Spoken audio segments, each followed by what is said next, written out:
Assalamualaikum warahmatullahi wabarakatuh. Saya Jamiatul Ilmiah dengan NIM 2212110063 kelas PAI 4B. Pada video kali ini saya akan membahas materi yang berjudul macam-macam konsep kurikulum. Yang saya akan bahas yaitu dua macam konsep kurikulum. Yang pertama subjek akademis dan yang kedua kurikulum humanistik. Beranjak pada pembahasan materi yang pertama yaitu konsep kurikulum subjek akademis. Di sini ada pengertian kurikulum subjek akademis. Dalam Jurnal Pendidikan dan Keislaman yang ditulis oleh Muhammad Taufikur Rahman menyatakan bahwa kurikulum akademis merupakan model pertama dan tertua. Sejak sekolah berdiri kurikulumnya seperti ini. Bahkan sampai sekarang walaupun telah berkembang tipe-tipe lain, umumnya sekolah tidak melepaskan tipe ini karena sangat praktis, mudah disusun, dan mudah digabungkan dengan tipe lainnya. Nah, kurikulum subjek akademis bersumber dari pendidikan klasik yaitu perennialisme dan juga esensialisme. Nah, apa sih yang dimaksud dengan perennialisme dan juga esensialisme ini?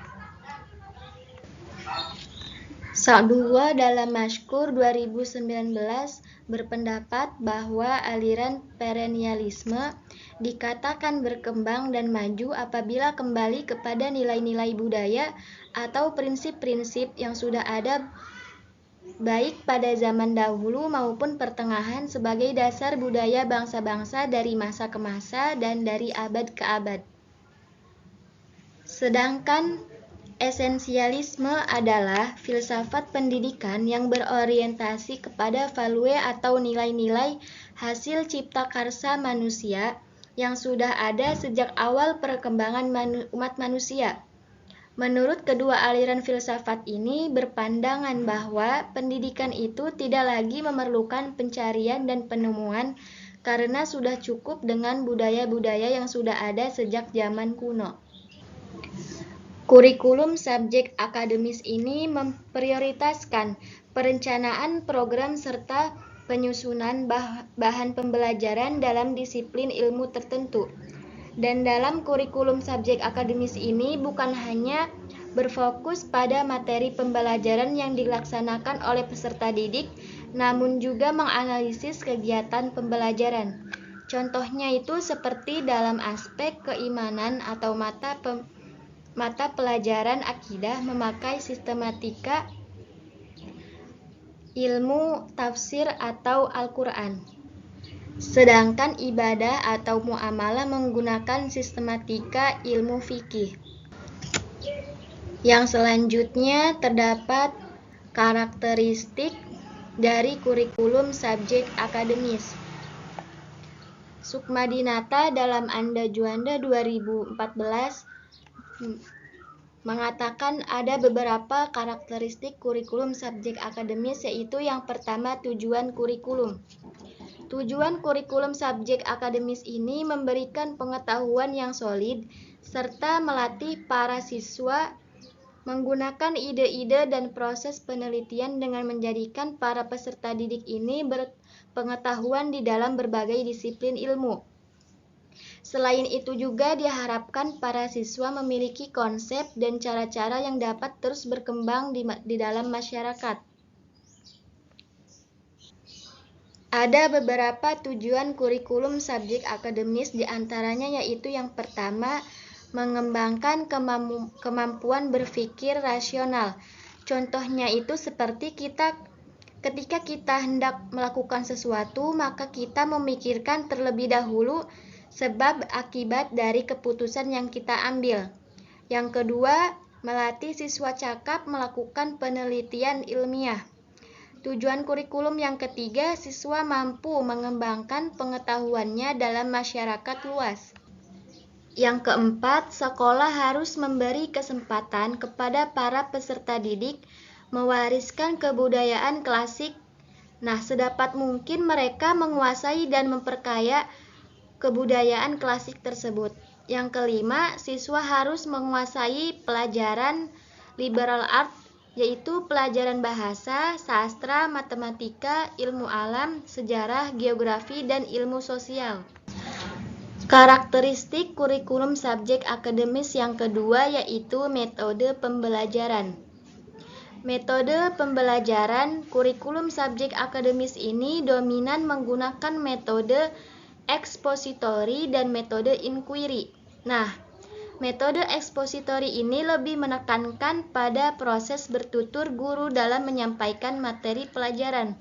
Sedangkan inquiry, peserta didik terlibat secara mental dan fisik untuk memecahkan suatu permasalahan yang diberikan guru kepada peserta didik. Karakteristik kurikulum subjek akademis yang ketiga yaitu organisasi kurikulum. Organisasi kurikulum subjek akademis memiliki pola organisasi, isi materi pelajaran. Pola-pola organisasi yang terpenting yaitu yang pertama, correlated kurikulum ialah pola organisasi materi atau konsep yang dipelajari dalam suatu pelajaran yang dikorelasikan dengan pelajaran lainnya. Yang kedua yaitu unified kurikulum adalah pola organisasi bahan pelajaran tersusun dalam tema-tema pelajaran tertentu yang mencakup materi dari berbagai pelajaran disiplin ilmu. Yang ketiga yaitu integrated kurikulum, ialah warna disiplin ilmu tersebut tidak terlihat. Bahan ajar diintegrasikan dalam suatu persoalan. Yang keempat terdapat problem solving kurikulum, ialah pola organisasi, isi yang berisi topik pemecahan masalah sosial yang dihadapi dalam kehidupan dengan menggunakan pengetahuan dan keterampilan yang diperoleh dari berbagai mata pelajaran atau disiplin ilmu. Karakteristik yang keempat yaitu kegiatan belajar mengajar. Para pengembang kurikulum subjek akademis lebih mengutamakan penyusunan bahan secara logis dan sistematis daripada menyelaraskan urutan bahan dengan kemampuan berpikir anak. Mereka umumnya kurang memperhatikan bagaimana siswa belajar dan lebih mengutamakan susunan isi, yaitu apa yang dipelajarkan. Proses belajar yang ditempuh oleh siswa sama pentingnya dengan penguasaan konsep, prinsip-prinsip, dan generalisasi. Yang selanjutnya, karakteristik kurikulum subjek akademis yang kelima yaitu evaluasi belajar. Kurikulum subjek akademis menggunakan bentuk evaluasi yang bervariasi yang disesuaikan dengan tujuan dan mata pembelajaran. Macam konsep kurikulum yang kedua yaitu kurikulum humanistik. Yang pertama, pengertian kurikulum humanistik. Dalam buku teori dan telaah pengembangan kurikulum yang ditulis oleh Mashkur, bahwa kurikulum humanistik didasarkan pada aliran pendidikan humanisme atau pribadi. Aliran pendidikan ini bertolak dari asumsi bahwa peserta didik adalah yang pertama dan utama dalam pendidikan. Peserta didik adalah subjek yang menjadi pusat kegiatan pendidikan, yang mempunyai potensi, kemampuan, dan kekuatan untuk berkembang. Pendidikan yang menggunakan kurikulum ini selalu mengedepankan peran siswa di sekolah. Dengan situasi seperti ini, anak diharapkan mampu mengembangkan segala potensi yang dimilikinya. Pendidikan dianggap sebagai proses yang dinamis serta merupakan upaya yang mampu mendorong siswa untuk bisa mengaktualisasikan diri adalah orang yang telah mencapai keseimbangan perkembangan dari aspek kognitif, estetika, dan moral. Dalam proses penerapan di kelas, kurikulum humanistik menuntut hubungan emosional yang baik antara guru dengan siswa. Guru harus bisa memberikan layanan yang membuat siswa merasa nyaman sehingga memperlancar proses belajar mengajar. Guru tidak perlu memaksakan segala sesuatu jika murid tidak menyukainya. Dengan rasa nyaman ini, siswa akan lebih mudah menjalani proses pengembangan dirinya. Yang selanjutnya terdapat karakteristik kurikulum humanistik. Dalam Jurnal Pendidikan Agama Islam yang ditulis oleh Lola Fadilah, terdapat karakteristik dari pendekatan humanistik, yaitu yang pertama, partisipasi. Kurikulum yang memfokuskan pada keikutsertaan peserta didik pada kegiatan pembelajaran. Nah, kegiatan pembelajaran ialah aktivitas belajar yang dilakukan secara bersama-sama dengan berbagai macam kegiatan bersama. Melalui aktivitas bersama, peserta didik dapat melakukan kegiatan diskusi seperti pengambilan keputusan, bertukar pikiran, bertanggung jawab bersama, dan lain sebagainya.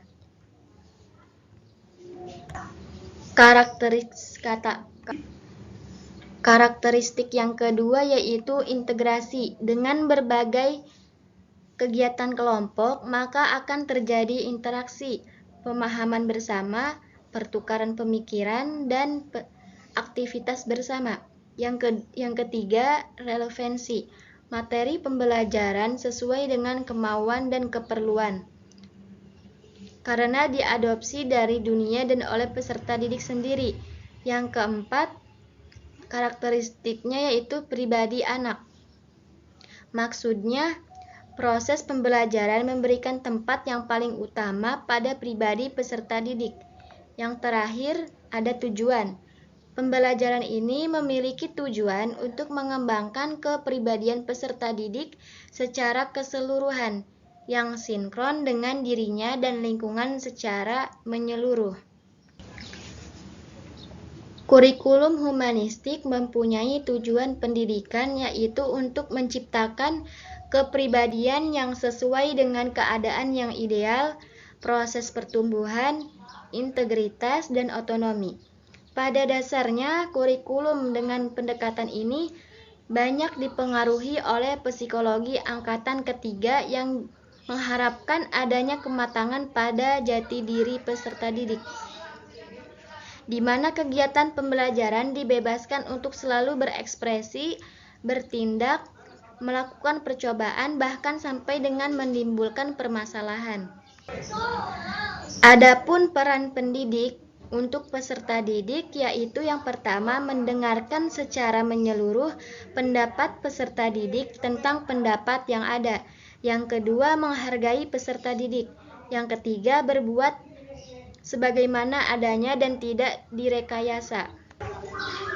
Dalam pendekatan humanistik, peserta didik dibimbing agar mampu membedakan hasil menurut maknanya dan memandang aktivitas menjadi kebutuhan peserta didik pada masa yang akan datang. Sebagaimana konsep yang ada yaitu pendidikan pribadi.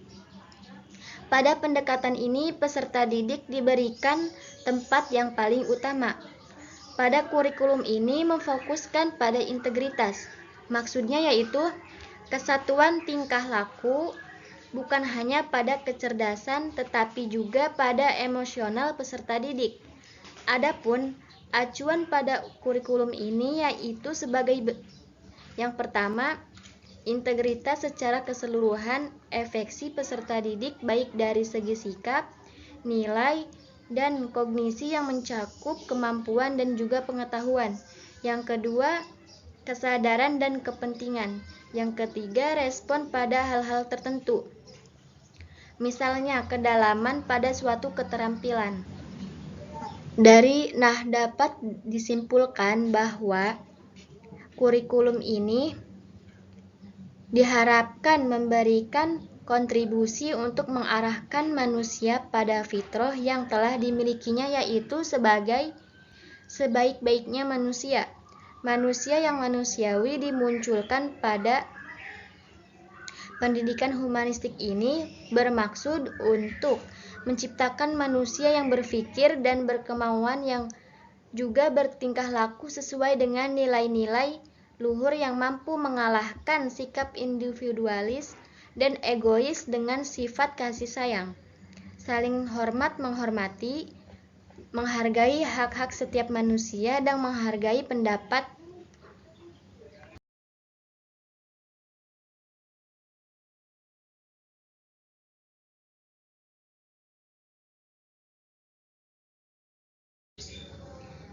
Baiklah, mungkin hanya itu yang dapat saya paparkan dalam video kali ini.